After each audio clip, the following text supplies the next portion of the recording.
Los pames habitan la zona media de San Luis Potosí y la Sierra Gorda Queretana, en la vertiente interior de la Sierra Madre Oriental, región escarpada y árida, se conoce también como pamería. Los pames se llaman a sí mismos Xiwí, que puede traducirse como los verdaderos hombres. La mayor parte de ellos profesan formalmente la religión católica, aunque ésta se amalgama con símbolos, creencias y prácticas rituales de origen prehispánico, que se entreven con las imágenes y ritos cristianos. Entre las deidades de origen prehispánico, el dios trueno es quizá el más importante, íntimamente relacionado con la lluvia, el monte y la vegetación. El trueno es bueno, porque otorga la lluvia y alimenta a las personas, a las plantas y a los seres del monte, pero también es implacable y castigador. Así que es un dios respetado y temido. Para protegerse, propiciar el temporal y evitar la furia del trueno, los pames bendicen manojos de palmas en la Semana Santa, antes de la temporada de lluvias, y los cuelgan en las cocinas y queman en el fogón cuando el trueno, enojado, no los deja dormir. El monte se relaciona también con deidades menores como el venado mayor, a quien se ofrenda zacahuil o bolim antes de emprender la cacería. El zacahuil es un enorme tamal muy popular en la Huasteca, elaborado con masa de maíz martajada, chiles, carne de puerco y especias, que se utiliza en ofrendas y limpias. El bolim es un tamal de menor tamaño que generalmente contiene un pollo entero. No obstante las condiciones de discriminación, despojo y desigualdad en que subsisten, los pames siguen reproduciendo su cultura y sus costumbres ancestrales.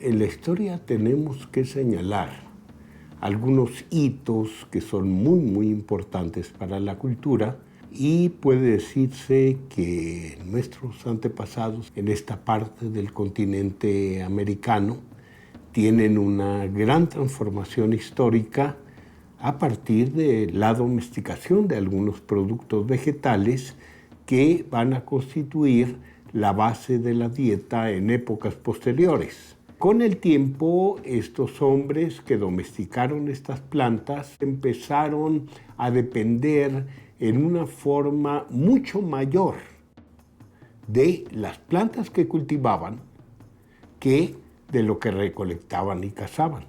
Evidentemente esto cambia algunos aspectos importantes de la religión. Vamos a imaginar cómo pudo haber el nómada pensado en todas estas fuerzas que estaban en un lugar y en un tiempo determinados en materia religiosa. Para el agricultor esto cambia. Para el agricultor el espacio ya deja de tener tanta importancia y la adquiere el tiempo. Ya no piensa tanto, que lo sigue pensando hasta nuestros días, que determinadas personas divinas están en determinados lugares y que hay que ir a rendir culto. Son las deidades o las fuerzas las que llegan a él, a su campo de cultivo, durante todo el año. Entonces él se convierte en el alojador de los dioses. Y esto evidentemente cambia muchísimo la religión. Y esa transformación marca otro periodo que nosotros podemos decir es el inicio de Mesoamérica.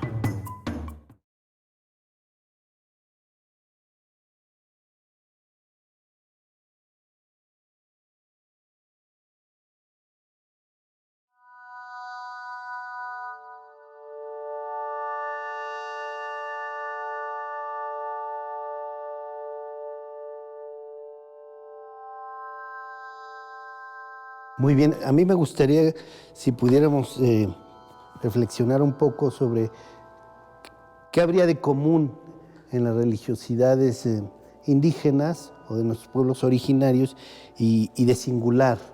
Esto por la pertinencia de este concepto tan recurrido por los antropólogos mexicanos y en general por los estudiosos de los pueblos indígenas de México, de Mesoamérica, es decir, hasta dónde habría elementos comunes y hasta dónde encontraríamos diferencias señaladas. Bien, el concepto Mesoamérica es de gran relevancia, fue construido por el famoso investigador Paul Kirchhoff y se intentaba la construcción de áreas culturales, macroáreas culturales. Esta Mesoamérica es una macroárea cultural.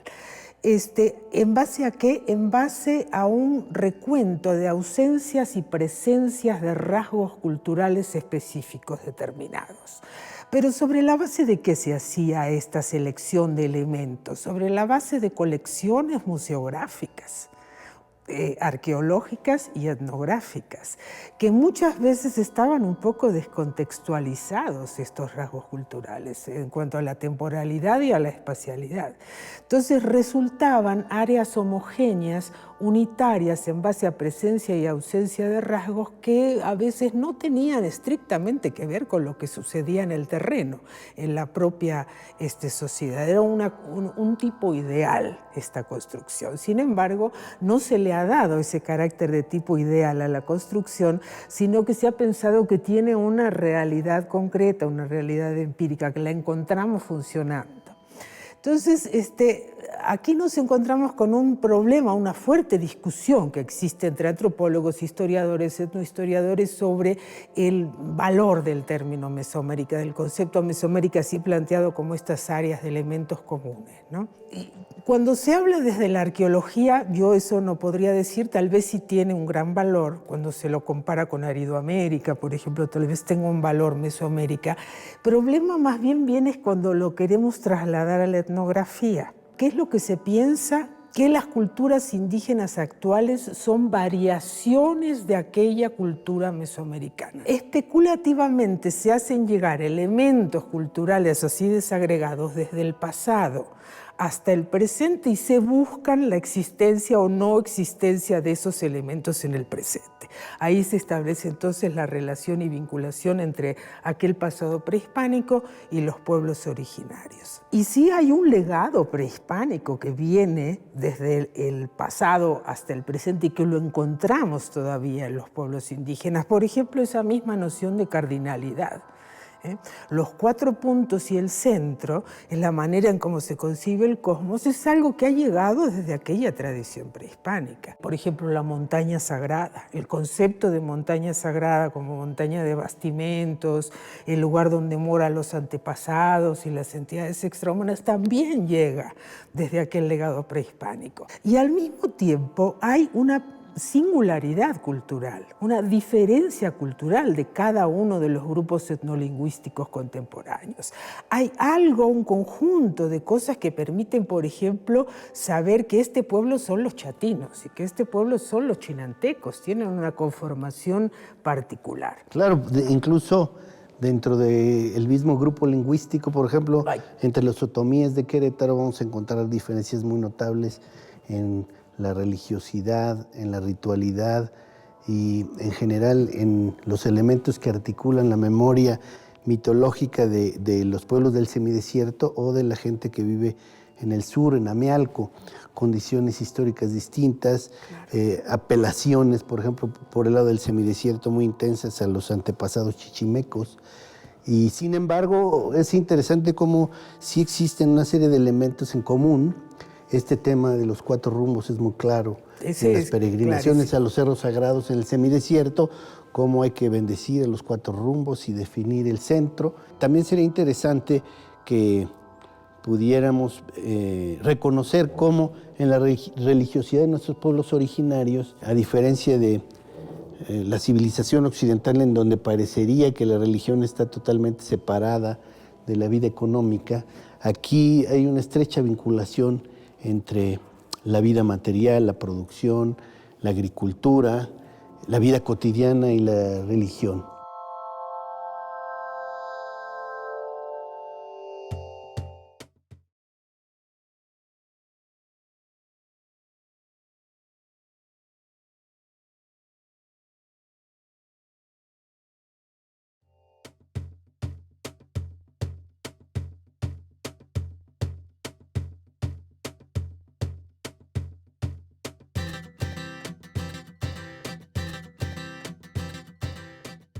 Por su fuerza y agilidad, desde la época prehispánica se ha vinculado al jaguar con los guerreros, con el poder y la sabiduría. El jaguar es un ser sagrado, temible y poderoso, que habita las montañas donde se forman las nubes y brota el agua. Durante los últimos días de abril y la primera semana de mayo, comunidades indígenas de las montañas de Guerrero realizan diversos rituales para favorecer el buen temporal, propiciar la fertilidad de las tierras y la obtención de buenas cosechas. Además de las peregrinaciones y danzas, una parte fundamental de estas celebraciones son las peleas de tigres. Combates rituales en que participan sobre todo los hombres jóvenes con una máscara de tigre y en ocasiones con vestimentas que asemejan la piel del jaguar. Como preparación para los futuros combates, los niños también se visten de tigres. El intercambio de golpes tiene la finalidad de propiciar cierto dolor y derramamiento de sangre, para ahuyentar a las fuerzas malignas que acechan sobre los campos y para pedir la lluvia. El 3 de mayo se hacen ofrendas a las entidades sagradas que habitan los manantiales, y la gente sale de sus casas para bendecir las semillas que habrán de sembrar y encomendarla a la Santa Cruz, adornada con las flores de la primavera.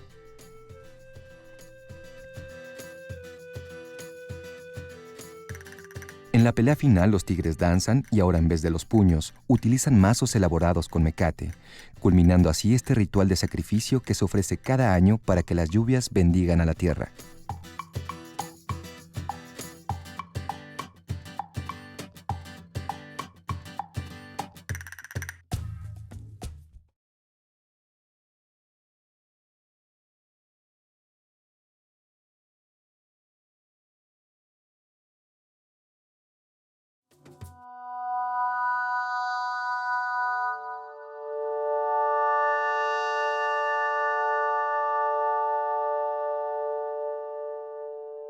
Las cosmovisiones permiten resolver problemas que tienen que ver con la vida y con la muerte.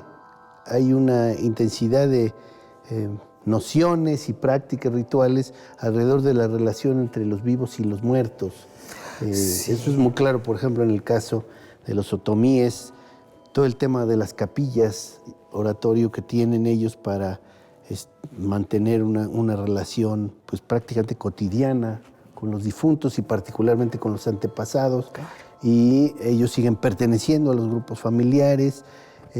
Hay una relación con los antepasados y con las ánimas a través de los sueños muy intensa y a través de distintas encarnaciones que pueden tener los antepasados, las ánimas y los difuntos en general. ¿Tú cómo ves este tema? Sí, yo creo que sí. Hay una relación fortísima con los muertos, con los difuntos en Mesoamérica, en los pueblos de tradición mesoamericana. El culto a los antepasados es fundamental. Claro. Muchas veces los antepasados se considera que viven dentro de los cerros y desde ahí vigilan y ayudan a sus poblaciones, no son como unos padres que viven en el cerro. Los antepasados, en el caso de Oaxaca, nosotros hemos encontrado cosas bastante interesantes en relación con el camino de los muertos. Hay un elaborado sistema que nos habla del camino de los muertos. A ver, las ánimas desde el panteón pasan, ya el ánima misma, ya no el cuerpo, pasa a una cueva de un cerro paradigmático de esa población, por ejemplo, el caso de los chatinos, la cueva de la Neblina en el cerro de Sensontepec. Entonces, algunas cuevas de cerros paradigmáticos, emblemáticos para el grupo, son el acceso al inframundo, ¿no? En el primer piso del inframundo, el más de arriba, se considera que viven los dueños del lugar. En ciudades fastuosas, con muchos animales, y no solamente la riqueza de granos y animales y demás, sino hoy en día también hay electrodomésticos y oro y joyas en este mundo imaginario del primer piso del inframundo, donde están las ciudades de los dueños del cerro. Más abajo está el mundo de los muertos, abajo de todo, en el último piso del inframundo. Para llegar a él hay que hacer un camino de muchos obstáculos. Los mazatecos, por ejemplo, tienen bien elaborado este camino de los muertos. Hay 9 obstáculos que el alma del difunto tiene que ir pasando, pelear con animales. Los animales que ha herido en vida y no ha matado se le pueden presentar a reclamarle, por ejemplo. Finalmente, después de los pasos por el camino de los muertos, se llega al mundo de los muertos, que es siempre concebido como un símil del mundo de los vivos. Pero es un mundo de abundancia. Sí, yo me acordé mucho, ahora que lo decías, aunque entre los ñañó del sur de Querétaro no hay tantos pisos, pero sí en San Ildefonso, Tultepec, alrededor de un sitio arqueológico, ellos lo denominan la casa de los antepasados. Afirman que allá abajo está el templo de los antepasados, pero además los jueves a las 12, todos los jueves a las 12 del día hay misa. Y las personas aseguran que escuchan las campanas, los cantos, las alabanzas de los antepasados que están en misa. Esto es muy interesante. Y por otro lado, hay una conexión entre los ñañó del sur y también los del semidesierto muy fuerte con los antepasados y también de alguna manera con las ánimas de los difuntos en los sueños. Por ejemplo, los antepasados pueden reclamarle a una persona porque no ha cuidado el altar que se le encargó. Pueden reclamarle que no ha ayudado para la fiesta. Pueden reclamarle que no ha contribuido adecuadamente con la familia o con el cuidado de su capilla familiar. Entonces hay una presencia muy intensa, de manera que constante. Las familias no están integradas solo por los vivos, sino por los muertos, claro, que es otra categoría de ser vivo también. Claro. ¿No?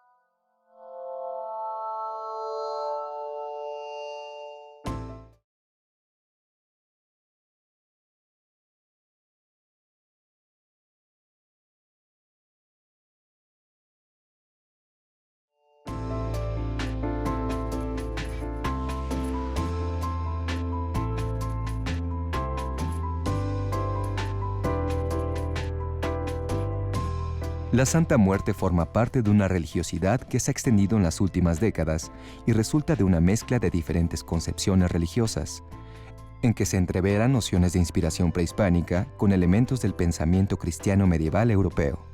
En México, el culto a la Santa Muerte ha cobrado fuerza entre sectores marginados de la sociedad, que encuentran en ella protección, consuelo en sus adversidades o la posibilidad de causarle daño a sus enemigos, mediante un símbolo que evoca experiencias de calamidad y muerte. Para el investigador Bernardo Barranco, la Santa Muerte, como todo fenómeno social o religioso, no es homogéneo. Hay un conjunto de diversidades, de acentos, de tendencias. Puede estar vinculada a la vida en la muerte o a ciertos aspectos demoníacos. También está la dimensión peticionaria, como en los santos, y por supuesto la industria que se ha forjado a su alrededor.